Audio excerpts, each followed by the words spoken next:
Comment les rois capétiens et valois parviennent-ils à imposer leur pouvoir?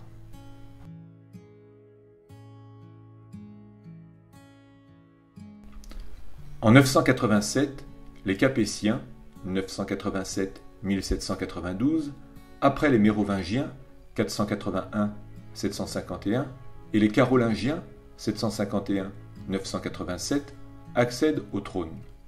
Hugues Capet est le premier roi capétien. À ce titre, il est le seigneur des seigneurs. Tous les seigneurs lui sont soumis, non pas en raison de son domaine royal, encore peu étendu, mais en raison de son sacre par l'Église, qui en fait le représentant de Dieu sur terre. 3 rois contribuent à étendre le royaume et les pouvoirs des Capétiens. D'abord, Philippe Auguste, qui étend le domaine royal après la confiscation des terres, des fiefs de son plus puissant vassal, le roi d'Angleterre. Ensuite, Saint-Louis et Philippe le Bel, qui renforcent le pouvoir royal après avoir réformé la justice et la loi par ordonnance, puis donné naissance à une administration composée de légistes et à une assemblée politique que l'on appelle les États généraux. Voilà comment le roi féodal, c'est-à-dire faible, est devenu un roi souverain, c'est-à-dire fort.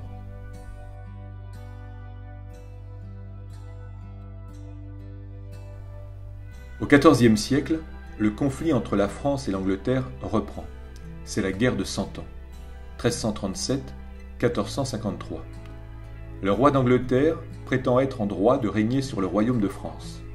Mais le roi français Charles VII, grâce à l'aide de Jeanne d'Arc, et aussi grâce à la création d'une armée professionnelle, remporte finalement la victoire sur le roi anglais. Louis XI, fils de Charles VII, parvient quant à lui à imposer son autorité à tous les grands seigneurs français qui avaient pris le parti des Anglais pendant la guerre de 100 ans.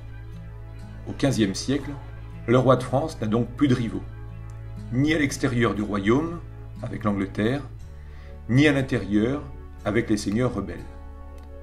Le roi de France, désormais, règne sur toutes les terres de son royaume et sur tous ses sujets.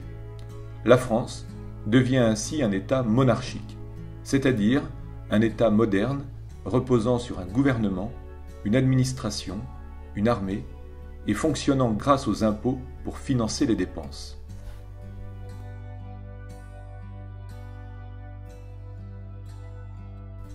Les rois capétiens du Moyen Âge ont d'abord légué à la France un riche patrimoine architectural. Ce sont eux qui ont fait construire la cathédrale de Reims, le château de Vincennes ou encore la basilique de Saint-Denis. Ils ont aussi légué à la France un État et un territoire. Un État au sens où ils sont les créateurs du gouvernement et de l'administration moderne, un territoire au sens où ils sont ceux qui ont fait de la France le grand pays qu'elle est aujourd'hui.